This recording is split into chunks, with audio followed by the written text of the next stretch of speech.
Hey, hey, hey, my friend. Welcome back to your Sidereal Astrology Forecast for the week of July 22nd through the 28th. My friend Danie C here to tell you all the things such as Mercury shadow period. Yes, that means Mercury is about to go retrograde. So we'll tell you all about that. Plus, we've got Venus doing some things, making some transits that just might affect your relationships. Plus, I'll tell you where the moon is going this week. My friend, stay tuned because in this sidereal astrology forecast, we are going to cover it all.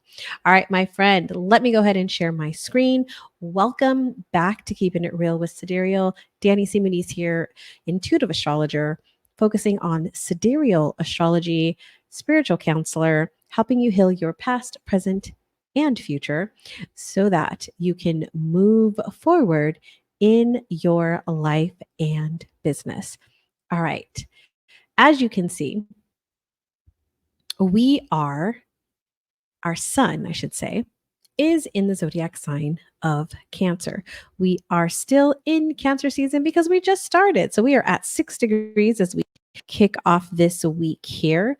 We are also kicking off right after the full moon in Capricorn. So if you felt that energy over the weekend, it was a little heavy, was a little deep, was a little intense. We have moved forward, my friend.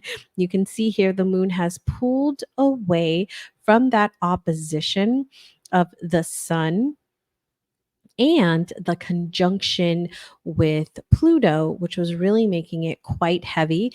And we also had this trine over here to Mars and Uranus, right? That was also causing some stuff this weekend. So, definitely things are coming out, things are being exposed, let's just say, because that's what Pluto does. Pluto exposes things. And so, in that opposition to our consciousness, it is exposing things. So we're getting a glimpse of things that may have been hidden from our consciousness. We might not have been able to see it clearly, especially because of the trine over here. I'm sorry, the sextile over here with Neptune. All right, so let's go. Let's go in and see. There isn't any new transits for the sun, but I do want to remind you. We do still have the sextile with Mars and Uranus over here. It's actually at its full strength right here with the sun and Mars. So that is really bringing a lot of strength, a lot of courage, really boosting our self confidence and really wanting us to do more of that physical type work, type labor, so to speak, and working on difficult projects, difficult things that we might have been putting off. It's like, okay, I'm ready to do them. I'm ready to get in them. So this is actually a really productive time. And we're going to see that all the way through the mid of August. This week, we are going to see the trine, though, over to Neptune here fall off. We're going to see that happen on the 27th. So over the weekend, we're going to see this fall off. And we saw that come in last week, which was really boosting that spirituality, the practices, a little bit more compassion, fostering more social and spiritual connections and activities, a really heightened sensitivity. So if you've been feeling the things, then definitely that has been that trine. So we're going to see that kind of fall off here at the end of the week. And then we also have had the sun in opposition to Pluto, which has been causing all of what I said, right? A lot of that stuff to come forward. That's going to fall off on Monday of next week. So this is the last week here that we're going to see this energy pretty tight, and then it's going to kind of move on. So it will make another opposition later in the year. So we are going to see this again, but it's going to shift a little bit as the sun moves away. Okay, so let's go to the moon. Let's talk about the moon here. So the moon, as I said, kicked off still in the energy of the full moon coming off of this weekend. That full moon was in Capricorn. So we did kick off this week in the energy of Capricorn. So feeling the weight still. And when I say that, I'm also bringing in its, temperature of feeling responsible and being responsible and kind of getting things on track, getting things back in order. So if you felt that as well over this weekend and kicking off here, this is definitely that energy. Now, Tuesday through Wednesday, we're going to see the moon move into Aquarius. So Aquarius is an air sign, so we're bringing a lot more of that mental energy to the forefront here, and it is going to be making that opposition you can see here on Tuesday with Mercury. So new ideas, maybe battling like, oh, I could do this and oh, I can do this. Like those ideas may be starting to kind of battle with each other. So just keep that, note those down. It doesn't mean you need to change everything.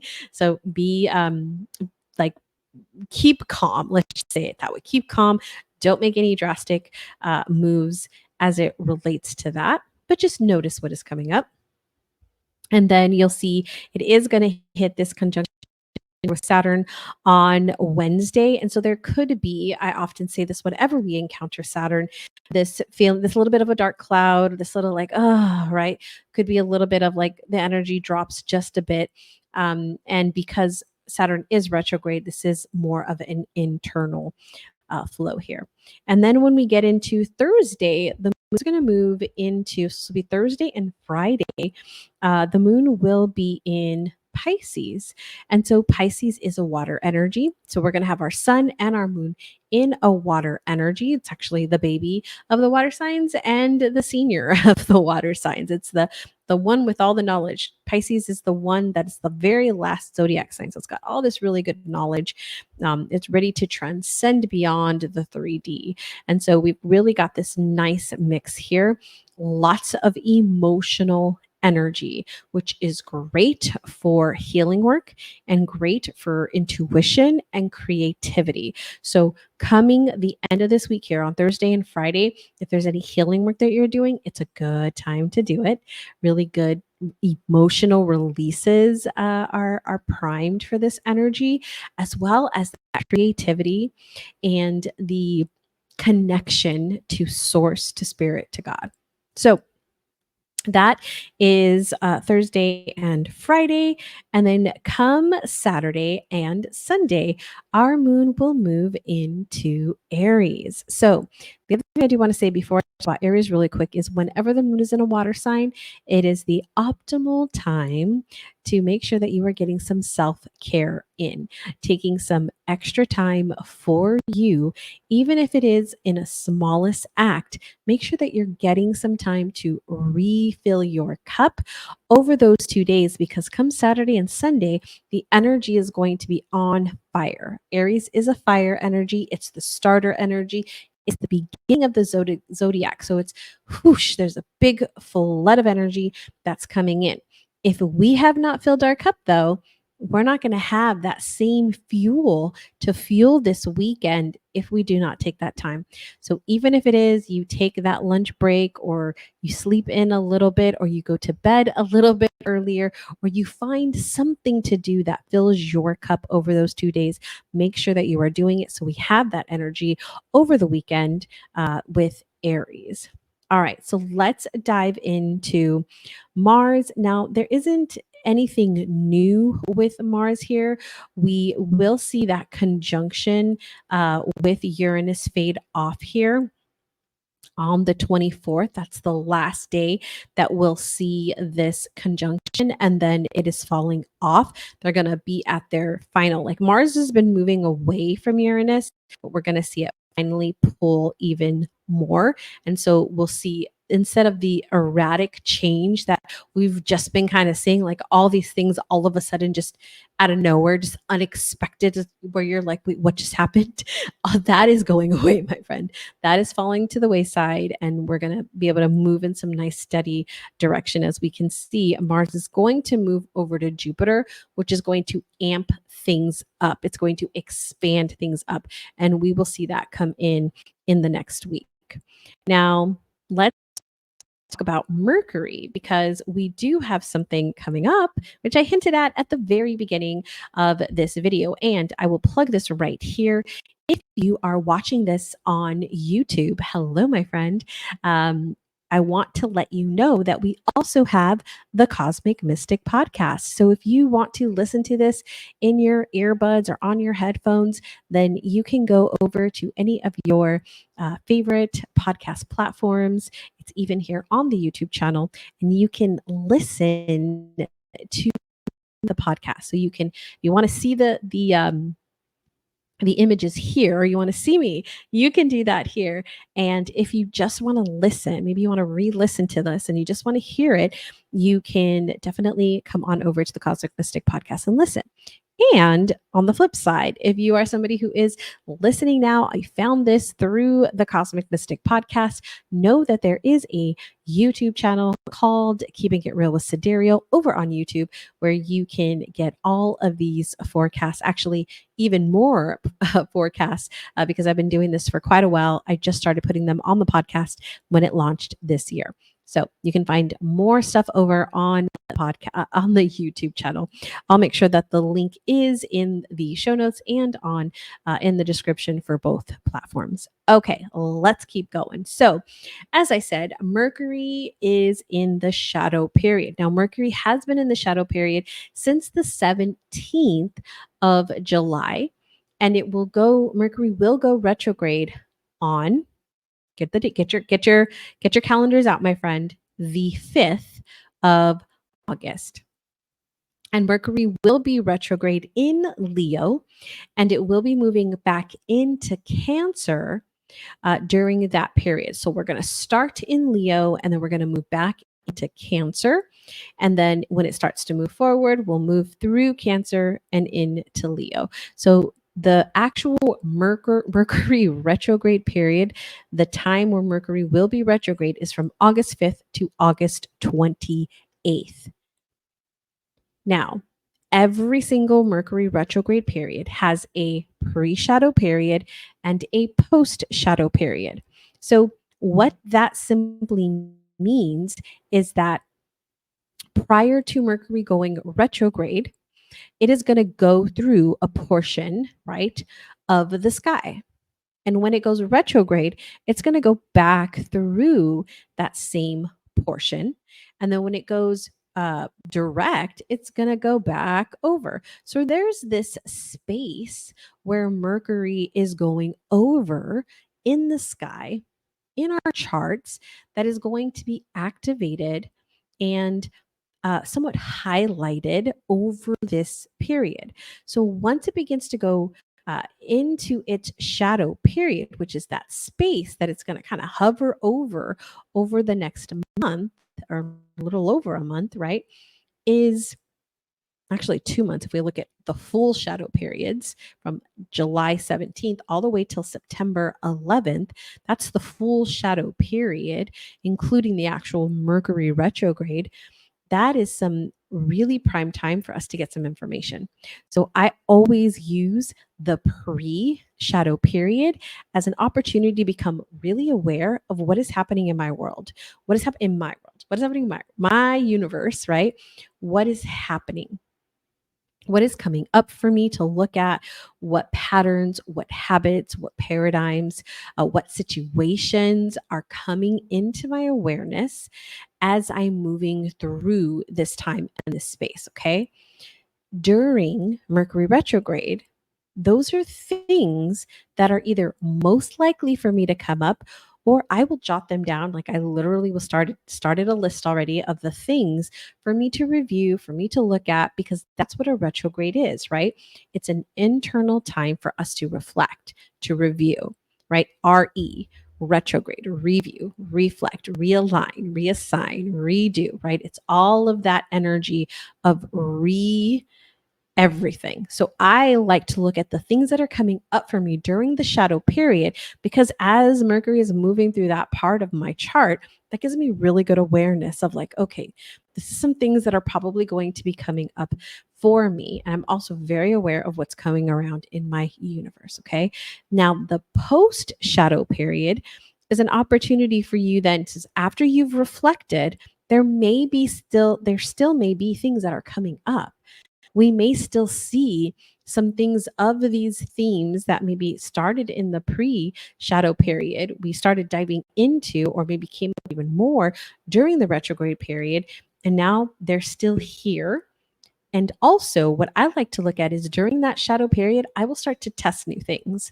If, like, okay, I see that this is a new pattern for me, I'm reflecting and reviewing, working on setting up some new ideas, some new things in place so that I can, when it goes direct, I can start moving this forward. And that shadow period is also really good opportunity for me to look at, okay, these things have been coming up. Here's my new plan, and I can start implementing that plan, these new ideas, this new way of being.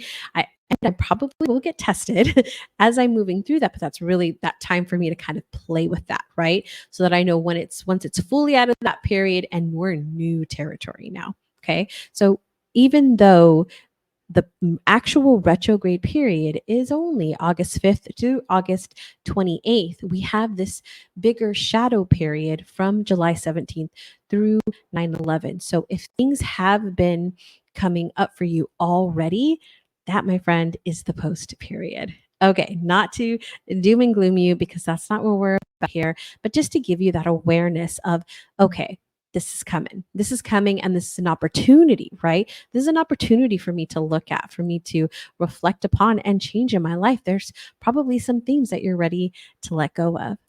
All right, now the last thing I want to talk about is Venus. Venus has a couple of new transits that are happening this week that I want to share with you. So let's take a look at Venus. So we can see here let me go back to the beginning of the week. We can see here that we had that opposition with the moon, the sextile over here to Jupiter, and then she's got some transits with the nodes. Okay.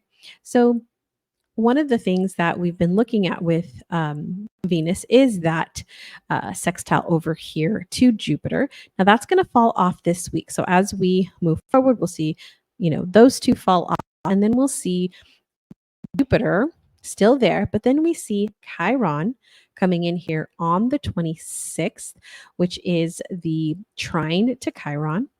And we'll see Chiron actually, did you see that? It goes retrograde. Now, we keep going, we'll see that Jupiter falls off on the 27th, and we'll see Uranus come in here on the 28th, and that's a square here to Uranus. So let's talk a little bit about this Venus and Chiron.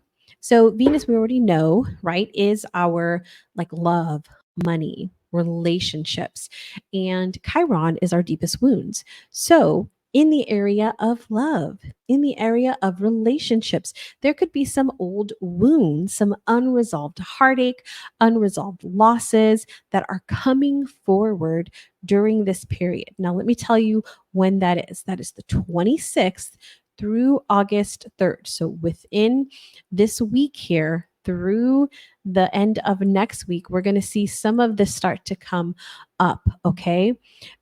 We've got the really beautiful opportunity to gain clarity on our priorities and appreciation for our worth, because that's one of the things that really helps us with is our worth. So releasing these relationships, releasing this energy finally around them, or even just, again, I like to say shifting the relationship with these things so that we can have a greater understanding of what our own priorities are and appreciation for our worth. Now, the other one we see here, right, is Uranus. So we've got the square over here to Uranus. Now, Uranus loves to shake things up, right? So this transit introduces some unexpected urges, events that are testing the stability of our relationships.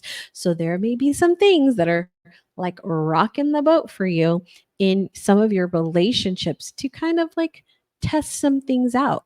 There may be some sudden changes. There may be it may be causing some instability in some relationships. Now, I always say whenever these transits are happening, it's usually amplifying what's already there. So if there's already some challenges, that's going to amplify that. Now, if you're pretty solid, pretty set, there may be some, shake up here, but it'll all even out, right? The other thing that happens because Uranus loves its freedom, it's the rebellion, it loves to break free from any chains. So there's this need for some freedom and for some excitement. So it's wanting to change things up. Maybe things have gotten stale or stagnant in the relationship and it wants to impact the relationship in a healthy way.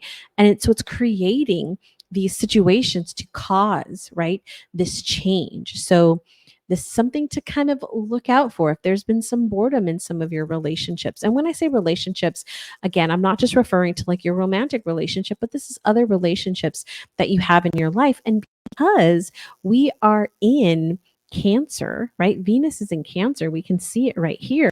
These can definitely be female relationships, even like your mother relationships or your mother-daughter relationships. Some things happening within those as well. But I would say in particular, your female relationships. So I'm going to invite you to resist the urge to change all the things because that's not good. And allow some really good conversation. Allow yourself to release any pent up energy that may be around some of these relationships so that, right, like you're not, going ballistic on anybody. All right, my friend, this has been your Sidereal Astrology for the week of July 22nd through July 28th. We'll be back with a new episode next week. Be sure to follow here on YouTube and on the podcast, the Cosmic Mystic Podcast. Until next time, my friend, enjoy your day and keep shining your unique light.